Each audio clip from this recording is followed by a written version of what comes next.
এখানে আদা, জিরে, কাঁচা লঙ্কা, টমেটো সব বেটে দিয়েছি। কালো জিরে ফোড়ন দিয়েছি তেলে, আর তেজপাতা। আবার টমেটো একটা তেলের সাথে ভেজে আমি এটা মশলাটা কষিয়ে নিচ্ছি। সেদ্ধ করা আলুগুলো সব দিয়ে দিলাম।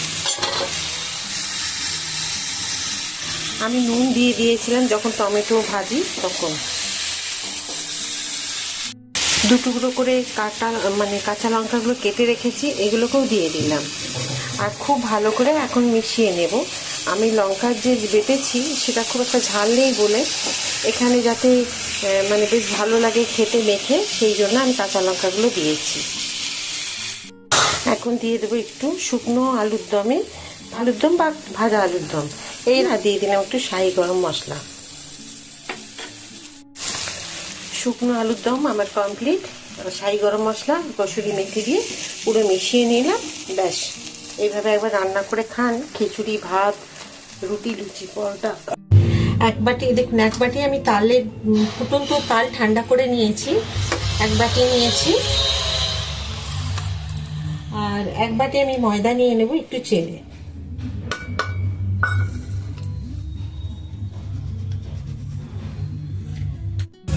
আর এক বাটি নিয়ে নেব আটা। তো এই আটাগুলো চালার দরকার নেই, আপনারা চাইলে পুরোটাই আটা দিয়ে করতে পারেন বা পুরোটাই আপনারা ময়দা দিয়ে করতে পারেন, তো যেটা আপনাদের ইচ্ছে। তো আমি আটা ময়দা হাফ হাফ মিশিয়ে নিলাম, মানে এক বাটি আটা, এক বাটি ময়দা, আর এক বাটি হচ্ছে তালের কাঠটা নিয়েছি। আর এখানে এতটা তুলে রেখেছি, যদি কম পড়ে তখন এটা আমি রেখে দেবো। পরিমাণ মতো নুন। আজকে আমি করব তালের লুচি। তো এই তালের যে আমি মাড়িটা করেছি পালটা, সেটা আমি ফুটিয়ে নিয়েছি গুড় দিয়ে, সেই কারণে এখানে আর আমি চিনি দেব না। মিষ্টি তো দেওয়াই আছে তালে ফোটানোর সময়, শুধু নুন দেওয়া ছিল না। এখন দিয়ে দিলাম পরিমাণ মতো অল্প একটুখানি নুন।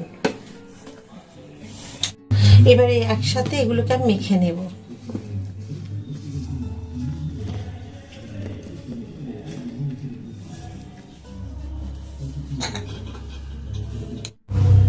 দেখুন, তালের মাপটা কিন্তু ঠিকই ছিল। এই যে তালটা আপনাদের দেখিয়েছিলাম, এই তালটা কিন্তু লাগলো না। এটা আমি আলাদা জায়গায় ঢেলে রেখে দেবো। আর এখানে দেখুন মেখেছি, আমি যখন মাখলাম কোনো কিন্তু ময়াম দিইনি, কোনো তেল বা ঘি কিচ্ছু দিইনি, আমি শুধু নুন দিয়ে মেখেছি।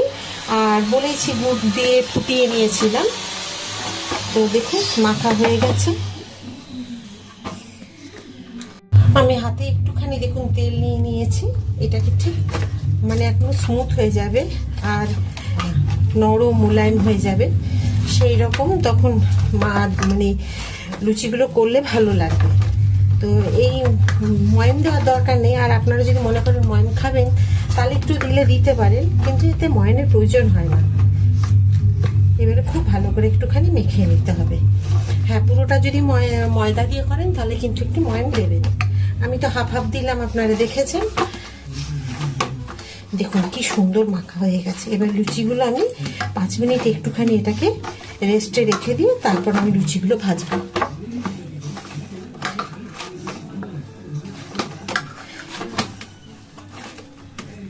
এবার দেখুন আমি লুচিগুলোকে সুন্দর, যেরকম লেচি হয় লুচি সেই রকম করে নেব।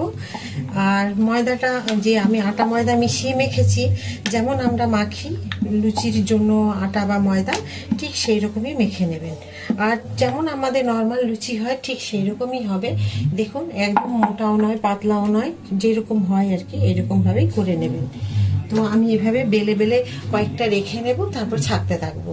তো আপনাদেরকে বেলার কি দেখাবো, এটা আজকে জন্মাষ্টমীতে আমি আজকে তালের লুচি, তালের বড়া, তালের পায়েস, তো তালের যেসব করতে হয় অনেক রকম করেছি। তবে এক একটা ভিডিও আমি দেব আপনাদেরকে, আপনারা দেখবেন, করে নেবেন। খুব সহজ সাধারণভাবে আমি দেখেছি, কোনো জটিলভাবে নয় যে আপনারা তৈরি করতে পারবেন না, আপনাদের অসুবিধা হবে, সেরকম কিছু নয়। তো আজকে আপনাদেরকে দেখাবো আমি গোপালের যে সবগুলো করেছি, একসাথে সমস্ত কিছু দেখাবো রান্না। আর আমি একটা একটা করে তেলে দিয়ে আমি ছেঁকে নেবো এইভাবে।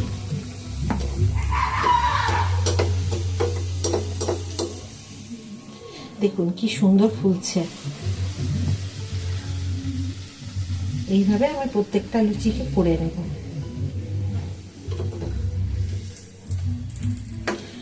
কেউ বলবে বলুন, আমি এটা তালের লুচি করছি আটা ময়দা মিশিয়ে, মনে হবে যেন পুরোটাই ময়দা দিয়ে হচ্ছে।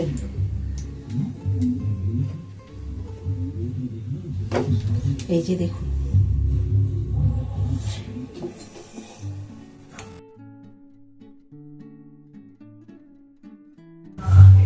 দেখুন আমার মোটামুটি সব লুচিগুলোই ভাজা হয়ে গেল, আর এই একটা আছে, তাহলেই হয়ে যাবে। তো লুচিগুলো তো দেখেইছেন আমি কিভাবে করেছি আজকে, খুবই সুন্দর, আর প্রত্যেকটা লুচি দুপুর হয়ে ফুলছে, এতটাই সুন্দর হয়েছে। আপনারাও এইভাবে একবার লুচি করে খাবেন। আপনাদের তো রুটি পরোটা তালের আমি দেখিয়েছি, আপনারা আশা করি দেখেছেন আমার তাল রুটি পরোটার ভিডিওটা, আর লুচিটাও দেখে নেবেন। লুচিও এইরকমভাবে, কোনো অসুবিধে নেই তৈরি করা, আর খেতে ভীষণ সুস্বাদু হয়। একবার খেলে না বারবার দেখবেন মনে হবে তালের লুচি তৈরি করে খায়। যারা লুচি প্রেমী, লুচি খেতে ভালোবাসেন, একবার তালের লুচি করে খেয়ে দেখুন, খুব ভালো লাগবে। ব্যাস আমার হয়ে গেল, গ্যাস অফ করে দিলাম। এই যে দেখুন কি সুন্দর হয়েছে লুচিগুলো, আপনাদের দেখাচ্ছি, প্রত্যেকটা লুচি খুব সুন্দর হয়েছে। দেখুন একবার এসে এখানে আপনাদের, এটা তো গরম একদম, ধরতে পারছি না এখন আমি। আর এগুলো দেখুন একদম মুচমুচ, মানে মুচমুচ বলছি, একদম বেশ নরম, একদম কোনো ময়াম দিইনি। আপনারা দেখেছেন, শুধু লাস্টে একটুখানি তেল হাতে করে নিয়ে আমি আটা বা ময়দার মধ্যে মাখিয়ে নিয়েছি। তো এটা আমি ধরতে পারবো না, এখন গরম আছে। এই দেখুন, এই দেখুন নরম, এই যে ছেড়ে দিলে আবার জেকে শেষ হয়ে যাচ্ছে। তো এইভাবে আপনারাও করে নিন, খুব ভালো লাগবে তালের লুচি। দেখুন তালের লুচিগুলো কেমন হয়েছে, আশা করি ভালো লেগেছে আপনাদের। তো চলুন এবারে ঠাকুরের থালাটা সাজিয়ে নিই, আর কতগুলো কি রান্না করলাম পরে এক একটা ভিডিও আপনাদের কাছে চলে আসবে, আপনারা দেখে নেবেন। এখন গোপালের থালা সাজিয়ে নেব খুব সুন্দর করে, সেটাও আপনাদেরকে দেখাবো। পুরো ভিডিওটা দেখবেন, তা নাহলে কিন্তু বুঝতে পারবেন না আমি কি করলাম না করলাম। সারাদিন ধরে অনেক কিছু করেছি গোপালের জন্য। এবার থালা সাজিয়ে নেব। তালের লুচি আর আলুর দম, এই দুটো আজকে আপনাদের জন্মাষ্টমীতে দেখালাম। আর ওখানে করেছি কাজু পনির, আর করেছি তালের ক্ষীর বা পায়েস, আর তালের ফুলুরি। আর এখানে করেছি কালাকাঁদ। এই যে কালাকাঁদ, তাল ফুলুরি আর বা তালের বড়া, যেটাই বলুন না কেন, আর কাজু পনির, এই ভিডিওগুলো আপনাদেরকে পরপর দিতে থাকবো, আপনারা দেখে নেবেন। আর কেমন হয়েছে নিশ্চয়ই প্রত্যেকটা ভিডিওতে আপনারা আমাকে দেখে কমেন্ট করবেন। তো এখানে গোপালকে দেখুন খুব সুন্দর করে সাজানো হয়েছে আজকে। আর এই যে জামাটা আমি নিজে হাতে তৈরি করেছি গোপালের জন্য। তো আর আমি যখন মায়াপুরে গেছিলাম, তখন এই গোপালের গয়নাগুলো নিয়ে আসা হয়েছিল ওখান থেকে, বাঁশি, হাত, আর মুকুটটা আজকে কিনে নিয়ে এসেছে। অন্য একটা মুকুট ছিল, কিন্তু আজকে আবার একটা মনে হলো নতুন কেনার জন্য। আর ওপরে দেখছেন এখানে বালাজি, যখন গিয়েছিলাম আমরা তিরুপতিতে, তখন এই বালাজির কি মূর্তিটা আমার ছেলে ওখান থেকে কিনেছিল, তো ওখান থেকে নিয়ে এসেছি।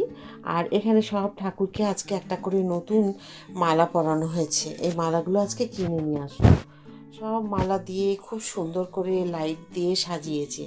সামনেই তো দুর্গা পুজো, খুব সুন্দর করে ভালো করে এই সিংহাসনটা আমাদের মানে পুজোর আগে ঠিক এই জন্মাষ্টমীর থেকে সুন্দর করে সাজিয়ে দেয়। তো দেখুন সব ঠাকুরের কাছে একদম সুন্দর করে পরিষ্কার করা হয়েছে। আর এখানে ভোগ নিবেদন করা হয়েছে ঠাকুরের জন্য। এই কালাকাঁদ এগুলো যে আমি তৈরি করেছি, খুব সুন্দর হয়েছে, দেখবেন ভিডিওগুলো।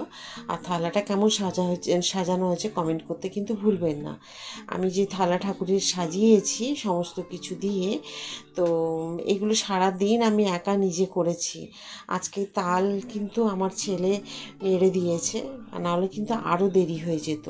মানে এতগুলো রান্না বুঝতেই পারছেন, একা হাতে তাল ফুলুরি, তালের পায়েস, তালের লুচি, কাজু পনির, আলুর দম, আবার কালাকাঁদ, এইসব। তারপরে দুপুরে করে দিয়েছিলাম ওদের ডালিয়া, পাঁপড় ভাজা, উচ্ছে ভাজা, এইসব। আর একটা তরকারি ছিল, সেটাকে একটু করে দিয়েছি। তো কেমন লাগলো আজকে আপনাদের এই জন্মাষ্টমীর ভিডিও? আশা করি ভালো লেগেছে। যদি ভালো লেগে থাকে প্লিজ একটা লাইক করে দেবেন, সাবস্ক্রাইব করে আমার সাথে থাকবেন, যেমন প্রতিটা ভিডিওতে আপনারা আমার সাথে থাকেন। আবার একটা নতুন ভিডিওতে নতুন রান্না নিয়ে আমি চলে আসবো। সবাই খুব ভালো থাকুন, সুস্থ থাকুন, নমস্কার।